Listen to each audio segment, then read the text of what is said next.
This is the series where I decided I was going to start a new business, but not only start a new business, I was going to do it on a $500 budget. I was really inspired to do this to help that college girl that was me in 2015 accomplish her goals and have a little bit more guidance.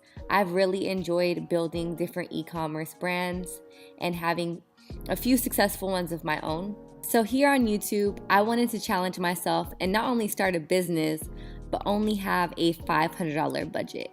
And throughout all the stores that I've had, I've never done this on a $500 budget.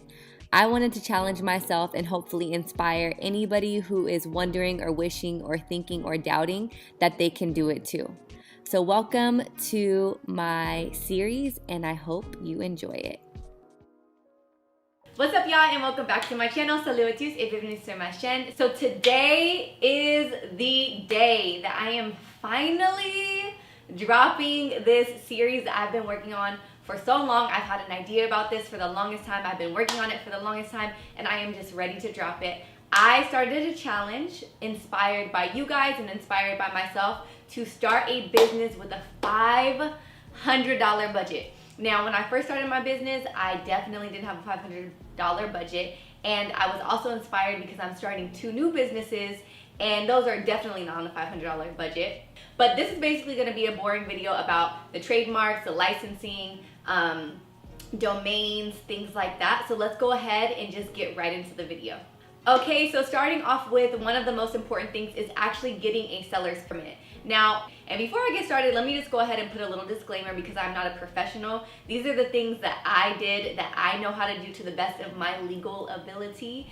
So if you guys are not in California, or you guys are in California and you guys are taking my, this isn't an advice video, this is a how I did it video.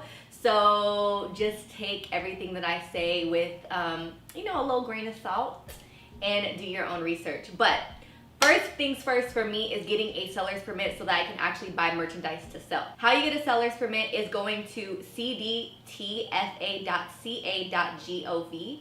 Now, this is where you get a seller's permit in California, and then from there you're gonna go to permits and licenses. And then from there you're gonna click register online. And then under the register tab, you're gonna click new. And then you're gonna click business activity or location. And then it's gonna ask you to sign into an account or to create an account. I already have an account, so I'm just gonna basically go off of the way that I did it because I already have one. And then it's basically gonna ask what you're selling, because there's different permits and licenses when you wanna go into selling things like alcohol, tobacco, certain electronics and things like that. But I'm just selling clothes, so it's gonna be pretty simple for me. And then it's also gonna ask what kind of entity you have, whether that's a sole prop, a S Corp, a C Corp, a LLC. When I started out as an individual. It's also gonna ask you for your social security number, your ID, your visa, your military ID, or your passport. And then you're basically gonna fill out the rest of your information. I can't tell you guys how to fill out the information because I don't know what businesses you guys are starting, but as far as clothing, it's pretty simple, pretty easy, and I got my seller's permit instantly. Next thing that's super important is getting a website. I personally love, and probably will always love Shopify. Their back end is amazing. Their e-com support is amazing. The apps that they have is amazing. The templates are amazing. It's super easy to use, and you can really get a back end look at the analytics of people who are buying your products, where they're coming from. In my experience, I've tried Wix. I tried Wix a long time ago, like in 2013, 2014. I know they personally have up their back end, but for me personally, I'm good and safe with Shopify, and that's what I'm rocking with. Now, another good thing about Shopify is they do have a 14-day free trial where you could basically try out the website, see if you like it, you can design it, and see if it's something that works for you.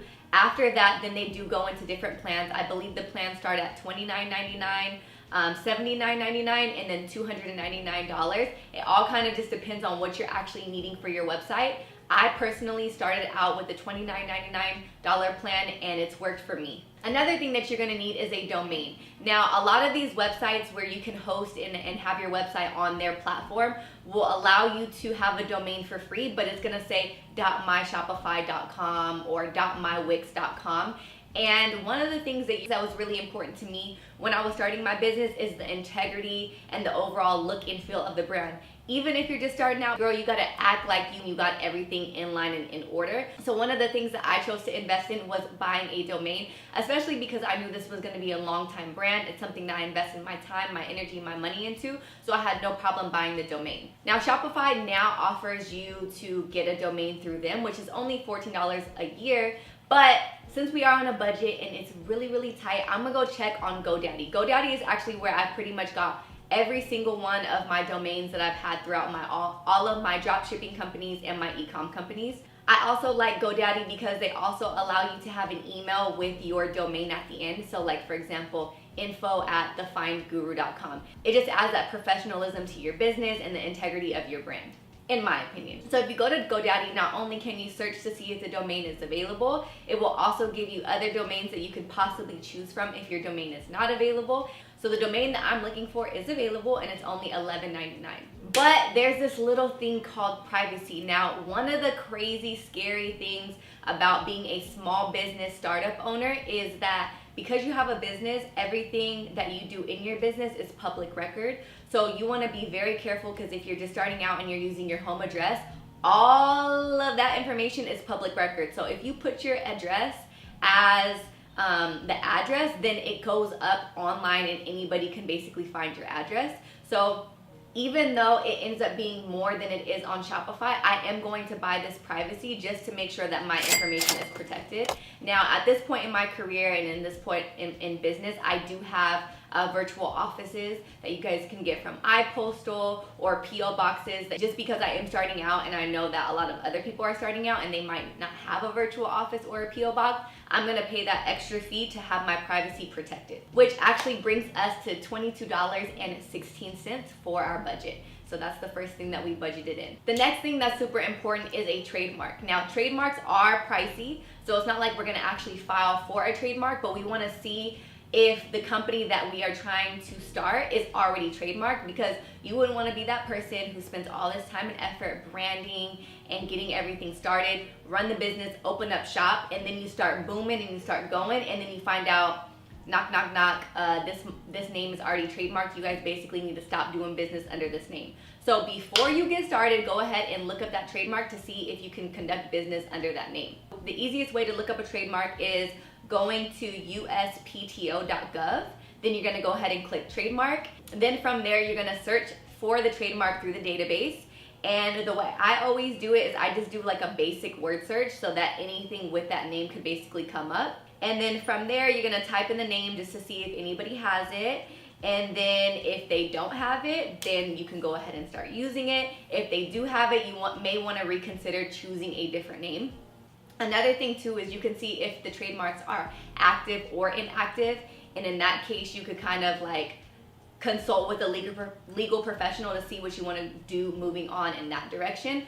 But my biggest thing for me personally in choosing these brands, I personally always wanted to check beforehand, even if I couldn't afford a trademark at that time, because I wouldn't want to be that person, like I said, who starts a brand, doesn't look up the trademark, it ends up booming, and then somebody comes knocking on my door talking about that that's their company and I can't use it. Now, another good thing with trademarks is there's different classes of trademarks. So if you open up a company called Rosewater Ivy and it's under the class of clothing, if somebody chooses to open up Rosewater Ivy under like spas or services, then in that case, because it's under two different classes, there is a chance that your trademark would get approved. Once again, that's something that you would have to consult with a legal professional, but I'm just giving y'all a little bit of game on that. So just do that before you get started. The next thing that you want to do, which is basically going to be the bread and butter of this business, is open up an Instagram account and a Facebook account. So the number one thing that's most important is actually Facebook and not Instagram, because Facebook actually has all the back-end analytics that's gonna make your company in the future thrive. So to make a Facebook account is super easy. I'm pretty sure you guys already know how to do that. If you don't have a Facebook account, you need to make one, because you can't make a page business account unless you do it through a personal account. So first, make a Facebook account. Then you're gonna wanna click in the corner and click create. And then you're gonna click page, and then you're gonna choose, in this case, I'm choosing a business. After that, it's gonna ask you to basically put the store name and also the type of business, and then it's also gonna ask you to upload a photo. and also upload a cover photo. So next, you're gonna wanna connect your Facebook to your Instagram. So to connect to IG, you're gonna go to settings, and then from settings, you're gonna go to account, and then from account, you're gonna go to business account, and then you're going to connect it to Facebook. Most of the time, if you have these within the apps, then it kind of automatically connects, but I'm gonna just put a screen recording so that you guys can see exactly what I did. The reason why Facebook is actually more important in this case than Instagram is because there's something golden called the Facebook Pixel. Now, the Facebook Pixel basically tracks every single person that goes to your site and is able to tell you their buying behavior, certain demographics, things that they're liking, things that they're clicking, things that they're adding to their cart, things that they've gone all the way to checkout and then they stopped and they abandoned their checkout, things that get the most clicks, things that get the most hovers. It's basically gonna tell you everything. And then in this case, a lot of people don't like this, but I know all of us have been on a website and we're trying to buy this dress or trying to buy these shoes, and then the next day we're on Instagram and then we see an ad for that exact item. That's basically because of the Facebook Pixel. So the Facebook Pixel allows you, once you have the budget and you're a little bit more knowledgeable, to target Facebook ads to people who have already clicked on your items. So this Facebook Pixel is important. So to get this Facebook Pixel, you are going to go to the Business Manager. And then from the Business Manager, you're gonna go to the top of the 3 lines and then go to Pixel. Then you're gonna create a pixel because you don't have one. This is a new Facebook account, new business account. And then from there, you're gonna create a pixel and it's gonna take you through everything step by step. Facebook is super easy to follow because they give you pictures, and then from there, you're gonna go to Shopify in the preferences and you're gonna add your pixel in there, and I will show you that in a later video. Another thing that is beneficial when you're starting a business is to get an EIN number, which is basically a replacement for your social security number, so you're not using that for everything. That basically concludes today's video. Those are the basics that I needed to start my business in a legal, professional manner. Once again, this is not advice. This is basically just what I did to conduct my business and start my business up. If you guys have any questions, please consult a legal professional. I'm not a legal professional, so I'm not gonna be able to answer your questions. Also, something that I don't say that I need to start saying is, please, you guys, like this video and don't forget to subscribe to my channel. This is video 1 of the series. Don't forget to check out video 2 or stay tuned to video 2 if you're watching this in live time. Thank you guys so much for watching my video, and I will see you in the next upload. Bisous!